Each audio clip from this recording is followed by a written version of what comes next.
7 nights of American airstrikes, 3 US soldiers dead, and a president who just promised Iran will pay. This isn't the war that made headlines last year.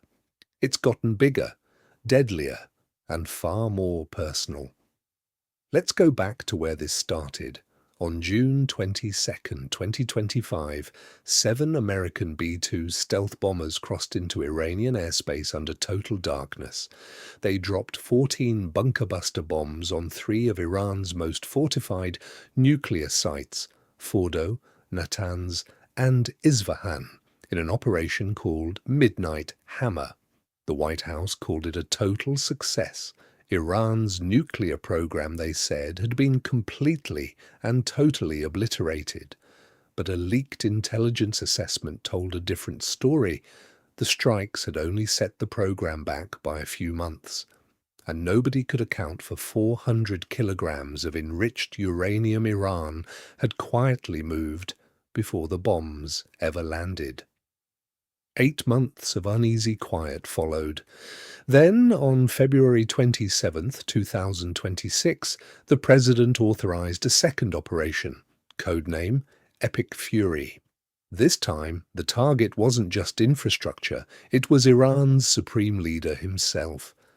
Ali Khamenei was killed in the opening strike, and within hours, Iran answered with hundreds of missiles and thousands of drones, hitting American bases and embassies across the entire Persian Gulf.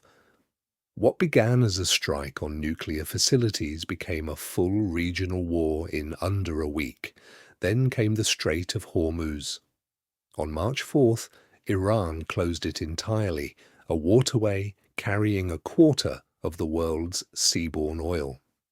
The International Energy Agency called it the largest oil supply shock in recorded history. Gas prices spiked, food imports into the Gulf collapsed, and a war over nuclear facilities became a hunger crisis on the other side of the planet. Which brings us to this week, and why this war just turned a corner. For the first time, Americans are coming home in caskets. 3 US service members were killed in the last few days alone. Nearly 100 more have been injured since July 7th. On Wednesday, 4 of the fallen will be honored in a dignified transfer at Dover Air Force Base. President Trump's response was blunt. Tehran will pay. More fighter jets are already being deployed to the Middle East as he weighs how to escalate further, and Iran isn't fighting alone. This week, Houthi rebels in Yemen announced a new blockade, not just of Hormuz, but aimed at Saudi Arabia itself. The war is no longer contained to Iran and the Gulf. It's spreading to every country in the region with a coastline. So here's where this leaves us. A war that started as a strike on 3 nuclear facilities has now cost American lives, cracked the global oil supply, and dragged in a third front through Yemen. Every side believes they can't afford to lose, and that's exactly why wars like this rarely end quickly. This is still an active, developing war.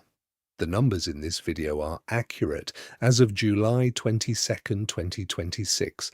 Check current headlines because they may already be out of date. If you want to understand the wars actually shaping the world right now, subscribe. We break these down as they happen.